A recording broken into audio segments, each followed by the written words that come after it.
అది నమ్మాలన్నా మేము నచ్చ చెప్పాలన్నా ముందు దాని మనసుకైన గాయం మానాలిరా.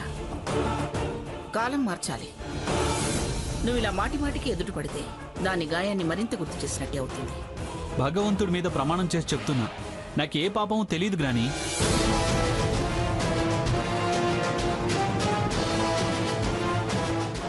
తన అపార్థాన్ని సమర్థిస్తూ దుర్మార్గుడనే ముద్ర మాత్రం నాకు వేయొద్దు. నీ దారిని నువ్వు ఉంటే ఎవరూ లాక్కొచ్చి ముద్రలు వేయర్రా.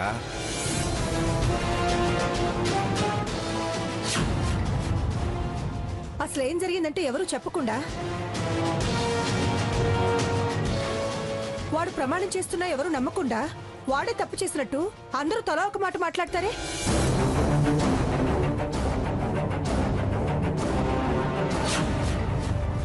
సీత, ఇంతకీ ఏం జరిగింది?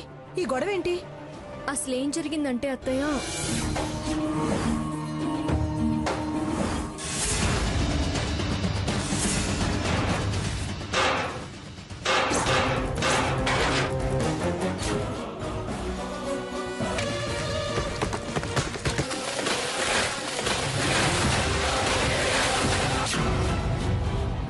ఆ సమయంలో సాకేత్ అక్కడే ఉన్నాడు. అందుకే. స్వర్ణ, వాడు అలాంటి పని చేసేవాడు కాదమ్మా. నేను అబద్ధం ఆడేదాన్ని కాదత్తయ్యా. చెప్పవే, ఇప్పుడు దానికి ఏం సమాధానం చెప్తావో చెప్పు. మేము నమ్మినా నమ్మకపోయినా నష్టమేం లేదు.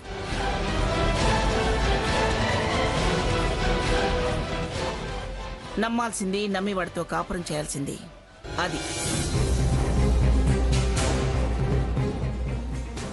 మేము నమ్మి స్వర్ణను బాధ పెట్టడమే అవుతుందమ్మా. వద్దు, నమ్మొద్దు.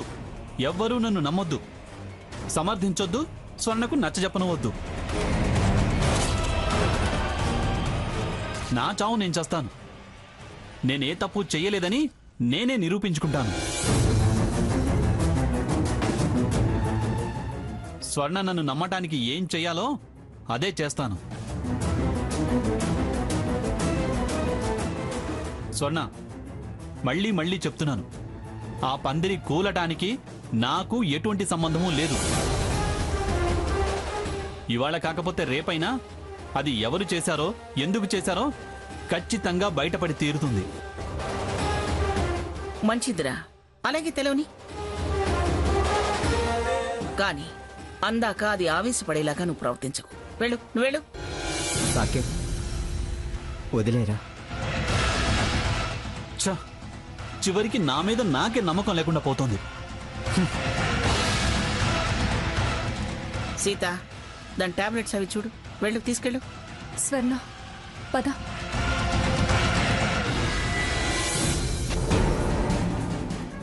లక్ష్మి, మీ ఆయనడి ఏ రాజకార్యాలు వెలగబెడుతున్నాడు?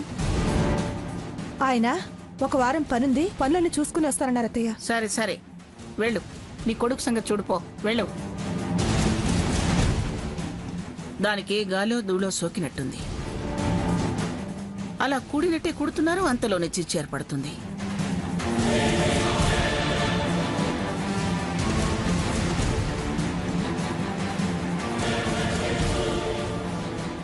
కూర్చో. ఎందుకలా ఆవేశపడతావు? కంటికి కనిపిస్తే చాలు అరికాలి మంట నెత్తికెక్కుతుంది. నన్ను నేను కంట్రోల్ చేసుకోలేకపోతున్నాను. ఎక్కడో ఏదో పొరపాటు జరిగింది. హారతి మీద మోసుతో బొబ్బిలి వెళ్లిన రోజుల్లో ఆ హారతి ప్రోద్బలంతో అలాంటి ప్రయత్నం చేసుంటే చెయ్యొచ్చు, మనం కూడా నమ్మొచ్చు. కానీ ఇప్పుడు అలా కాదే. సాకేత్లో మార్పు వచ్చింది. మార్పా? ఆయనలోనా? ఏవి రాలేదు. నేను ఈ మధ్య నీలాగే అనుకున్నాను, కానీ అదంతా అబద్ధం. అక్క, ఒక విషయం చెప్పు. మన అందరం పందిట్లో ఉంటే ఆయన గారు ఆ క్షణం బయటెందుకున్నారు? అలా అయితే హారతి కూడా పందిట్లో ఉంది కదా. తానుండగా సాకేత్ ఎలా పనిచేస్తాడు? తను కూడా ప్రమాదంలో పడుతుందిగా. ప్లాన్ వేసింది వాళ్లే కాబట్టి, జరగబోయే ప్రమాదం గురించి ముందే తెలుసు కాబట్టి ఎవరి జాగ్రత్తల్లో వాళ్ళుంటారు, తప్పుకుంటారు. ఏమోనే, నాకు నమ్మబుద్ధి కావడం లేదు. సాకేత్ని అనుమానించి తప్పు చేస్తున్నావేమో అని అనిపిస్తుంది. యాక్సిడెంటల్ గా సాకేత్ అక్కడున్నాడు. సరే ఉండు, నేను వెళ్ళి కాఫీ తీసుకొస్తాను. ఈలోగా టాబ్లెట్స్ వేసుకో.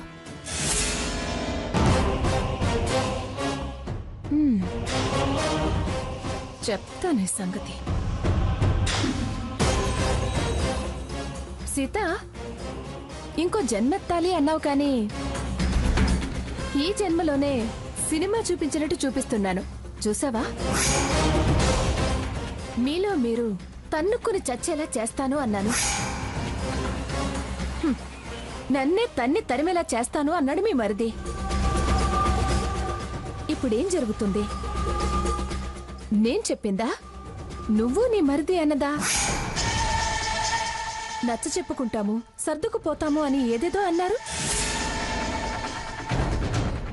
ఎవరు సర్దుకున్నా స్వర్ణ సర్దుకుపోదు. ఇంకా సాకేత్కి చాపే గతి. నువ్వు చూపిస్తున్న చూడు అనే సినిమాలో చాలా ట్విస్టులున్నాయి. అవి నీకే అర్థం కావు. శుభం కార్డులోపు నీ కాలు ఈ గడప దాటుతుంది. చూద్దాం. ఏ పోవే.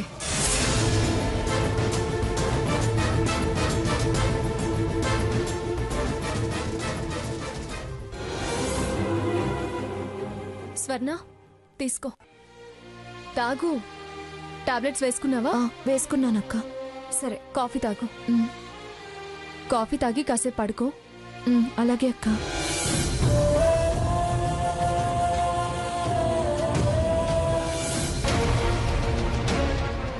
రై సాకేత్, ఇలా రారా. చూడు, అది యాక్సిడెంటల్గా జరిగిన సంఘటన కాదురా. ఎందుకంటే ఎవరో కావాలనే పందిరి గుంజలు కోశారనేది మాత్రం క్లియర్. పోలీస్ కంప్లైంట్ ఇచ్చి వచ్చాం కదా, వాళ్ళు ఎంక్వైరీ చేస్తున్నారు. ఇవాళ రేపో తేలిపోతుంది. ఎవరు చేశారో తేలితే వాళ్ళను మాత్రం ప్రాణాలతో వదలను. చంపి జైలుకెళ్ళు. ప్రాణాలతో వదలదాడు, ప్రాణాలతో వదలడు.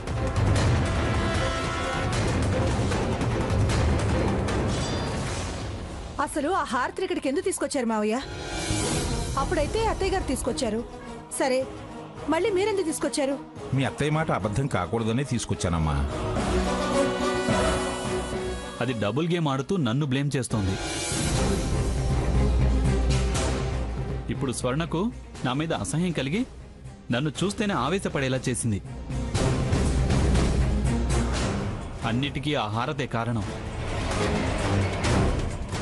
గ్రహణం పట్టినట్టు పట్టి నా జీవితంలో చీకటి నింపేలా ఉంది. స్వర్ణకు ఎలా నమ్మకం కలిగించాలో నాకు అర్థం కావట్లేదు.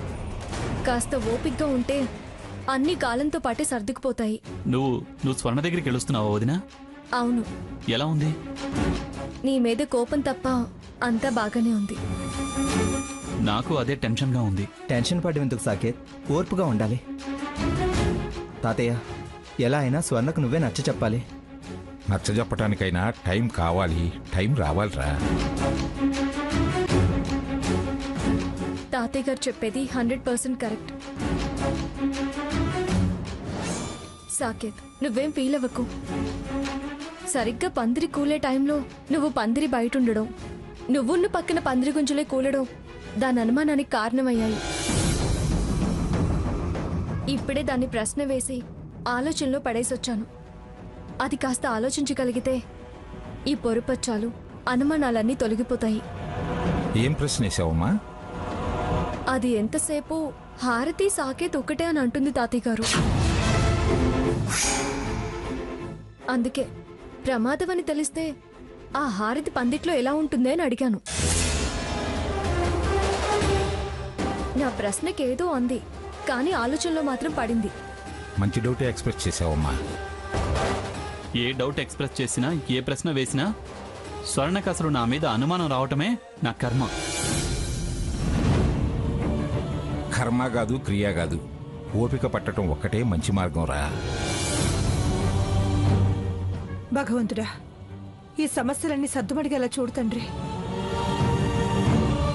రఘు, పద.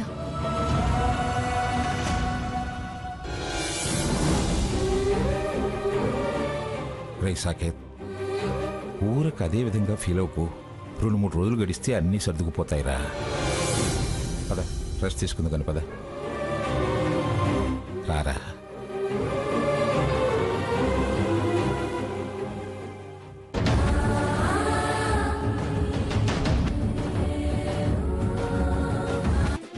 వీళ్ళని నమ్మితే మనలో ఎవరో ఒకరు ప్రమాదంలో పడతాం. వాళ్ళు నాటకాలు ఆడుతున్నారని ఎవరూ మారలేదు.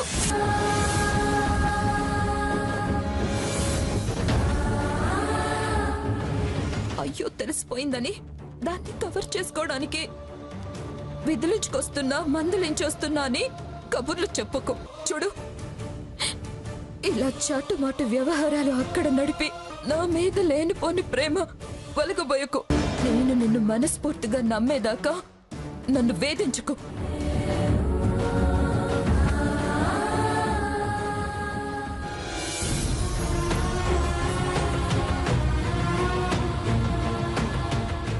నాన్న సాకేత్,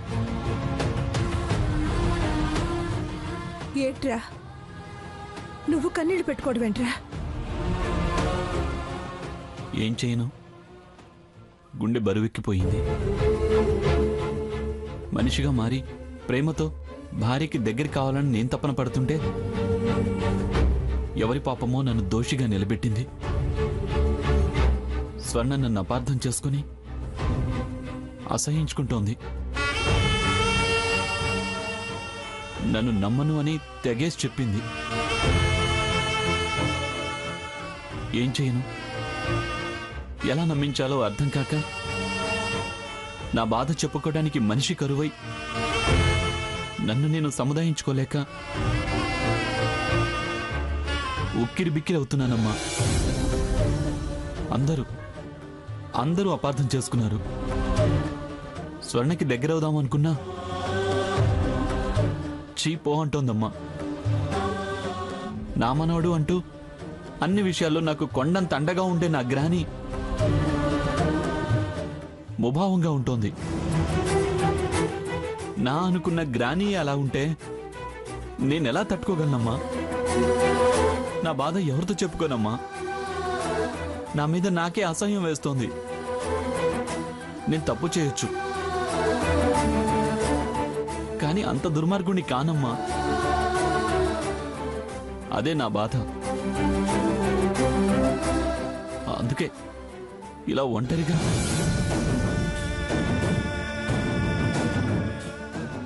బాధపడకు సాకేత్, ఎలా వచ్చిన కష్టం అలాగే దూరం అవుతుంది.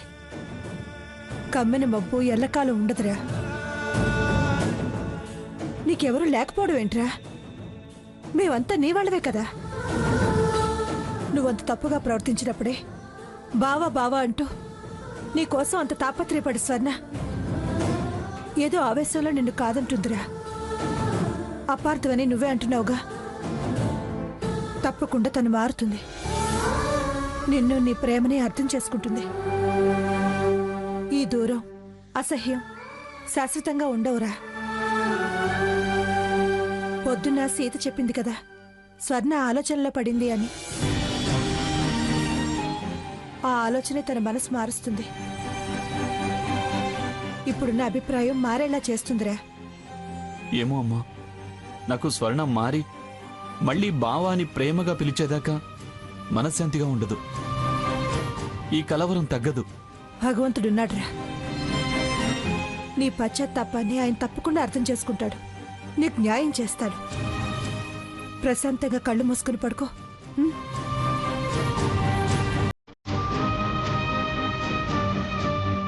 అమ్మా, ఏంట్రా? కాసేపు ఇలా కూర్చో అమ్మా.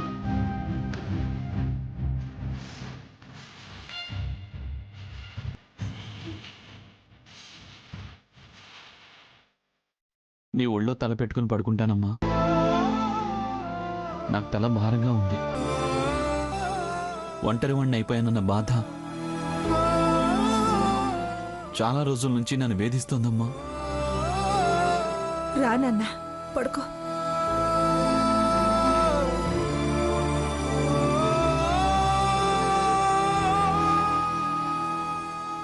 మీ గ్రాని నిన్ను మూర్ఖంగా పెంచొచ్చు కానీ నీలో ప్రేమ మానవత్వం ఉన్నాయిరా.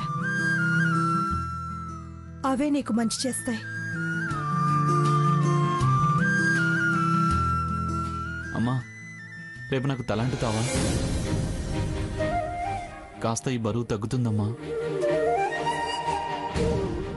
నువ్వన్నట్టు ఆ దేవుడి దర్శనం చేసుకుని వస్తా. పాయసం గారెలు చెయ్యమ్మా. నీ చేతి వంట తిని చాలా రోజులైందమ్మా. ఏంటి వీడు ఎప్పుడు లేంది ఇలా మాట్లాడుతున్నాడు? అమ్మా, అలాగే చేస్తాన్రా.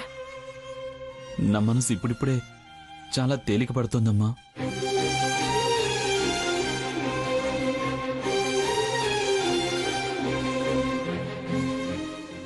అమ్మా, రేపు నాకు తలంటుతావా? పాయసం గారెలు చెయ్యమ్మా. నీ చేతి వంట తిని చాలా రోజులైందమ్మా.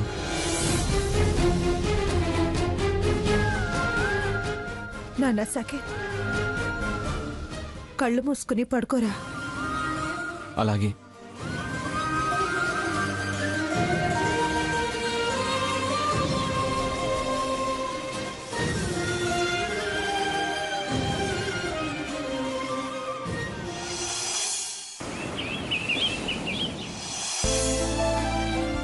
గుడ్ మార్నింగ్ అమ్మా.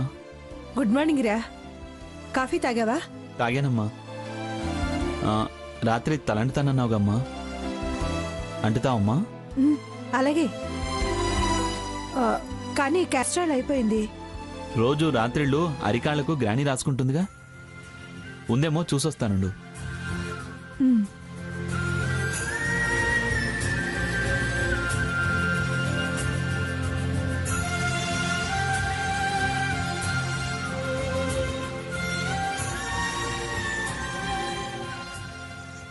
Good morning granny. Good morning. Good morning. Granny, నీ రూమ్లో క్యాస్టర్ ఆయిల్ ఉందా? ఆముదమా? దేనికిరా? అమ్మా తలంటుతానంది. ఆహా, సరే సరే, అంటించుకో అంటించుకో.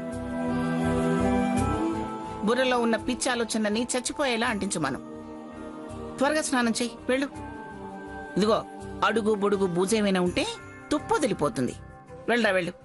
కబోర్డ్లో ఉంది, తీసుకెళ్ళు. అలాగే.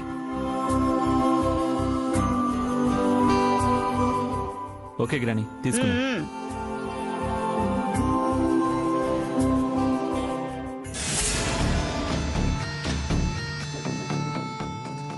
ఏంటి గురుడు పొద్దున్నే గ్రానీ గది నుంచి ఆయిల్ బాటిల్ పట్టుకెళ్తున్నాడు? అమ్మా, ఇదిగో క్యాస్ట్ ఆయిల్ బాటిల్ గ్రాని దగ్గర ఉంటుందన్నానుగా, ఉంది. సరేరా, కూర్చో.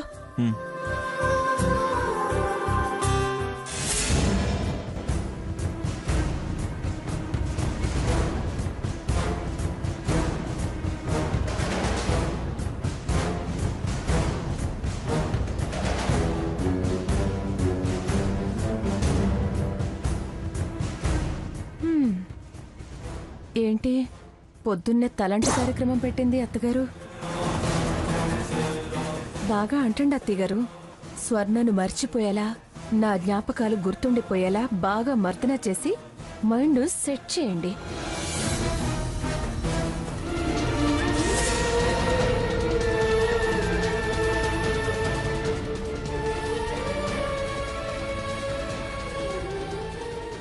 బా, థ్యాంక్స్ అమ్మా. హెడ్ బాత్ చేస్తే చాలా రిలాక్స్డ్గా ఉండేట్టుంది.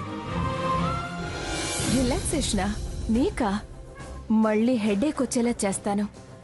నిన్ను రిలాక్స్డ్గా ఉండనియను సాకేత్. అమ్మా, నేను గుడి నుంచి వచ్చేలోపు పాయసం గారెలు చేస్తావుగా? అలాగే సాకేత్. ఏంటమ్మా అదోలా ఉన్నావు? అబ్బే, ఏం లేదురా. గుడికి నీకై నువ్వు వెళ్ళొస్తానంటావు. ఆశ్చర్యంగా ఉంది. నీలో ఎంత మార్పు వచ్చింది అన్న ఆనందం. స్వర్ణ నన్ను అంగీకరిస్తే ఇంకా ఇంకా మనం ఆనందంగా ఉండొచ్చమ్మా. కానీ నాకు ఆ అదృష్టం వచ్చేలా లేదమ్మా. అన్ని సమస్యలు సర్దుకుంటాయి. నువ్వు స్నానం చేసి గుడికెళ్ళరా. నేను ఈ లోపు నువ్వు అడిగిన వంటలన్నీ రెడీ చేసి పెడతాను.